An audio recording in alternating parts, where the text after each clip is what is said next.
Nous voyons tous comment les routes sont bien construites en Côte d'Ivoire. Et je remercie également par cette occasion M. Fofana, qui n'est autre que le ministre du Tourisme et des Loisirs, qui a commencé le travail que Mme Toé Lasmel aujourd'hui continue. Parce que s'il n'avait pas bien fait, elle ne serait pas en train de continuer ce travail aujourd'hui.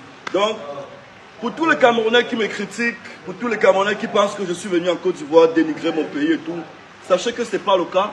C'est juste que je suis arrivé dans un pays que je vois être plus développé de manière, quand on parle d'infrastructures, quand on parle de routes, la Côte d'Ivoire est bien plus développée que le Cameroun. Alors il est question, par mes vidéos, d'interpeller ceux qui sont responsables de nos voies et routes, de faire quelque chose, d'arrêter de faire en sorte que quand on sort de notre pays, qu'on pense qu'on a un enfer. Non.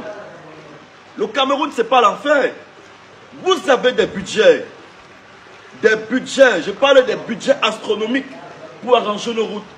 Mais regardez un peu, l'axe Douala-Yaoundé, c'est une seule voie. C'est une seule voie. Il y a combien d'accidents chaque année sur cet axe-là? C'est beaucoup. Vous avez demandé aux influenceurs camerounais de parler. On va maintenant parler. On est obligé de parler. Même comme on sait que chez nous, quand tu parles, tu finis tes jours à Gonengui.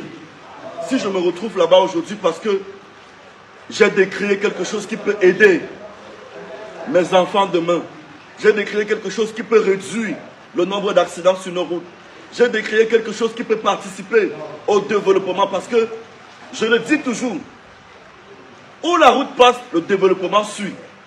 Parce que quand il n'y a pas de route, il n'y a pas de circulation des denrées alimentaires des zones rurales ou des zones urbaines. Quand il n'y a pas de route, le trafic n'est pas fluide. Regardez l'axe Lou, Douala, Bafoussam. C'est horrible. C'est horrible, faites quelque chose. Regardez même dans nos propres villes, dans nos capitales, que ce soit économique et politique, l'état des routes. Moi je dis ça parce que j'ai personnellement mal. J'ai personnellement mal pour l'état de nos routes. Combien de voitures ont été détruites à cause de l'état de nos routes? Combien d'accidents?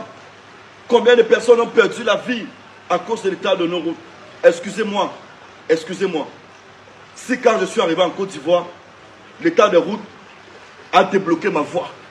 L'état de route a descotché ma bouche en fait. C'est parce que je n'en pouvais plus. J'étais stupéfait, j'étais séduit. J'ai été, comment je peux dire ça, étoilé par l'état des routes. Et je veux que chez nous aussi soit pareil. C'est pas qu'on dénigre notre pays, non.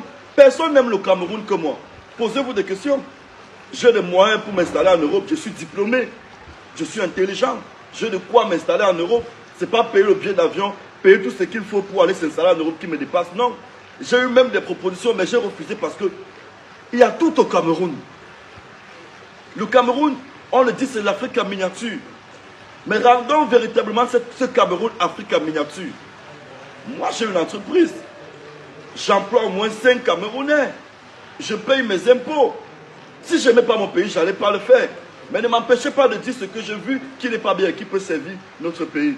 Et je profite également de cette occasion pour dire bravo au chef de l'État, au chef de l'État ivoirien de la Côte d'Ivoire et tout, Monsieur Alassane Ouattara. Vous faites du bon travail. Et le rendu que j'ai, que ce soit les taximans, que ce soit les passants, ils sont fiers de vous, Monsieur le Président. Ils sont fiers de vous. Parce que partout, quand je marche, je comprends, franchement, en 10 ans de pouvoir, Ado, il vous appelle Ado. Vous savez qu'il vous appelle comme ça, c'est votre petit nom qu'ils vont donner. Que Ado a beaucoup fait pour nous, Ado a beaucoup fait pour nous, Ado a beaucoup fait pour nous. Ils sont contents de ce que vous avez fait en 10 ans. Bravo, Monsieur le Président de la Côte d'Ivoire. Les infrastructures, le pays est développé, il fait bien, il fait beau vivre en Côte d'Ivoire. Le SMIC, c'est-à-dire le salaire moyen, c'est 75 000 francs. Avec ça, les gens peuvent vivre. Allez, sur ce, bientôt sera la fin de mon séjour en Côte d'Ivoire. Je repars d'ici avec beaucoup, j'ai beaucoup appris culturellement parlant. Et je ne suis pas déçu de mon tout premier voyage. Parce que j'ai vu beaucoup de personnes dire villageois, villageois. Non, j'ai jamais voulu les voyages, ce n'est pas mon truc. On m'a contacté plusieurs fois, j'ai fait voyager des personnes. Pour mon premier voyage, je ne suis pas dessus, je suis content. Merci à la Côte d'Ivoire. Parce que je ne regrette pas de ce voyage. La famille, j'ai fait un constat. Généralement, les Ivoiriens n'aiment pas qu'on se compare avec eux parce que voilà, ils se disent que beaucoup de personnes les jalousent. Eh bien, voici un Camerounais qui était parti en Côte d'Ivoire et il a commencé à faire les vidéos au point où cela a touché les autorités ivoiriennes. Et c'est comme ça que il a reçu une invitation de quelqu'un de vraiment influent en Côte d'Ivoire. Déjà de un, il était surpris parce qu'il est conscient que dans son pays, même s'il fait les vidéos chaque jour, il n'aura pas cette grâce-là. Lui, il a été surpris de voir qu'en Côte d'Ivoire, on lui a donné cette opportunité-là. Eh bien, ce que moi je vais vous dire, les amis, c'est que s'il fait des comparaisons tout le temps, s'il dit qu'en Côte d'Ivoire, il y a ceci, tandis qu'au Cameroun, ce n'est pas comme cela, c'est parce que c'est une façon pour lui de solliciter l'attention des autorités camerounaises. Vous savez que ici chez nous, parfois, si on veut que quelque chose change, il faut d'abord salir. Il faut dire que ce n'est pas bon. Pour qu'un maximum de personnes prêtent de l'attention sur ça, pour que le changement arrive. C'est comme ça. Et comme il a dit, parfois même quand tu te permets de dire certaines choses, on te voit comme un ennemi et c'est comme ça qu'on t'arrête pour te mettre en prison. Ici, là, chez nous, on dit Konengi. Mais sauf qu'en Côte d'Ivoire, on dit la Maka. C'est comme ça. Donc, du coup, on nous a mis dans un confort inconfortable que si on a quelque chose à dire, mais on ne dit pas. Parce qu'on a créé en nous de la peur, de la frustration et de tout ce que vous connaissez là. Donc, il est parti en Côte d'Ivoire, il a fait ça. Et il a fait ça avec honnêteté et bon sens. Faire des comparaisons Côte d'Ivoire-Cameroun, faire des comparaisons sur le comportement, faire des comparaisons sur le budget. Parce qu'il est conscient d'un truc. Ici, là, chez nous, ce n'est pas l'argent qui manque. Ce n'est pas l'argent qui manque, mais c'est le manque de volonté, de conviction et d'engagement.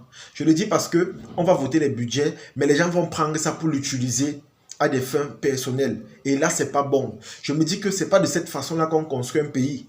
Ce n'est pas de cette façon.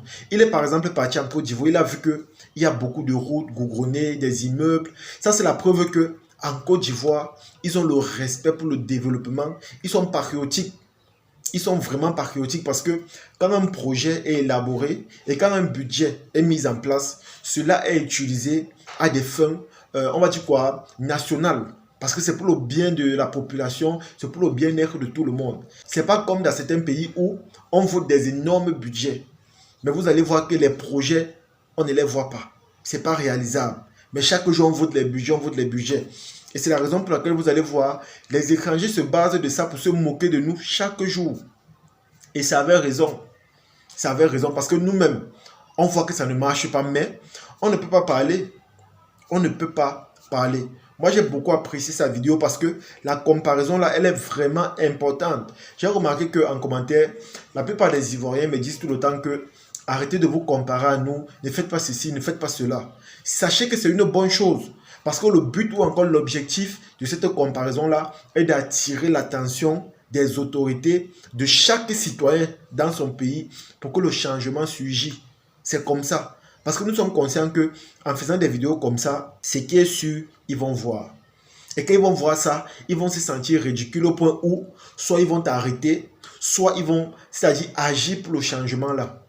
C'est comme ça. Donc ne voyez pas la comparaison comme quelque chose de mauvais ou encore quelque chose d'envieux ou encore de la jalousie, non. Voyez ça plutôt comme, je vais dire quoi, un avantage que vous donnez aux autres pour qu'eux aussi, ils éveillent les consciences dans leur pays pour que le changement surgisse. Voyez la chose de cette manière-là. Vous voyez ça comme ça. Regardez vous-même, quand il est parti en Côte d'Ivoire, il a été surpris de voir que les autorités ivoiriennes l'ont contacté. Il a été surpris parce qu'il est conscient que dans son pays, il ne va jamais voir ça. Il va voir ça ou qui va l'appeler. Au concret, si on l'appelle même, peut-être que c'est pour les menaces ou encore pour lui dire que mon frère, arrête ce que tu fais là.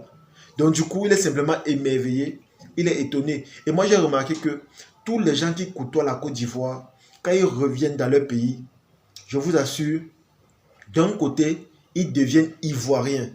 D'un côté, ils gardent l'identité de leur pays. Mais tu te rends compte que c'est beaucoup plus le côté ivoirien qui prend le dessus sur lui. Parce qu'il est simplement impressionné sur tous les aspects. Quand il voit le changement, il voit l'évolution, il voit comment se comporter avec lui, il se rend compte que chez eux, il y a encore beaucoup à faire. Il y a encore beaucoup de travail, il y a encore un challenge énorme. Et ce qui est là, c'est que pour que ce changement-là surgisse, ça va commencer par nous-mêmes. Et ce qui est mauvais, c'est qu'on ne donne pas alors la possibilité aux jeunes de pouvoir s'exprimer. On dit que nous sommes en démocratie, il y a la liberté d'expression, mais on a peur. On n'arrive pas à s'exprimer. Dans la famille, c'est autant de choses. C'est un peu pour vous dire quoi, les amis. Ne regardez pas toujours la comparaison comme quelque chose de mauvais. Voyez ça plutôt comme étant, en fait, voyez-vous comme étant des acteurs majeurs dans le processus de développement des autres pays.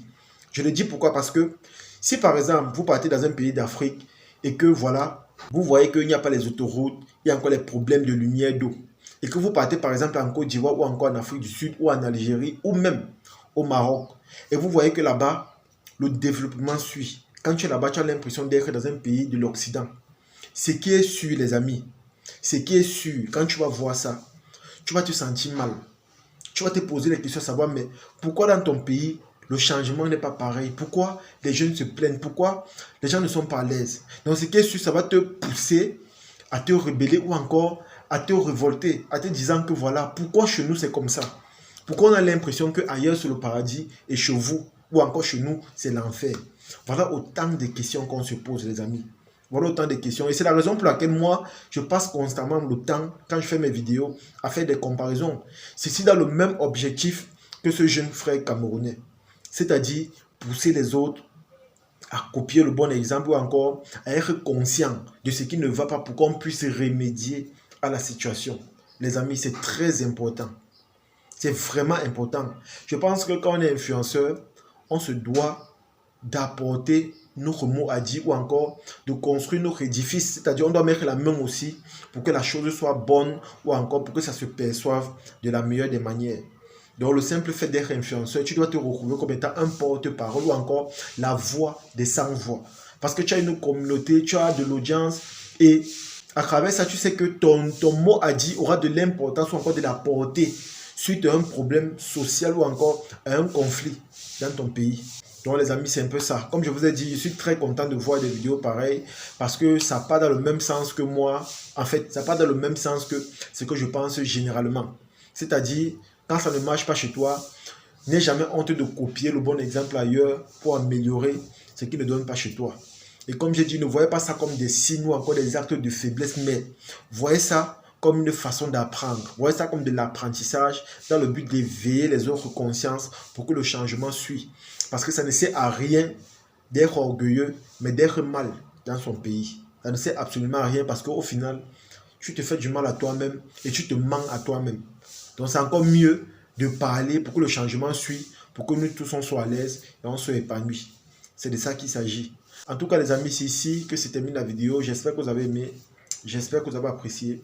Partagez la vidéo au maximum et on se dit à la prochaine. Ciao.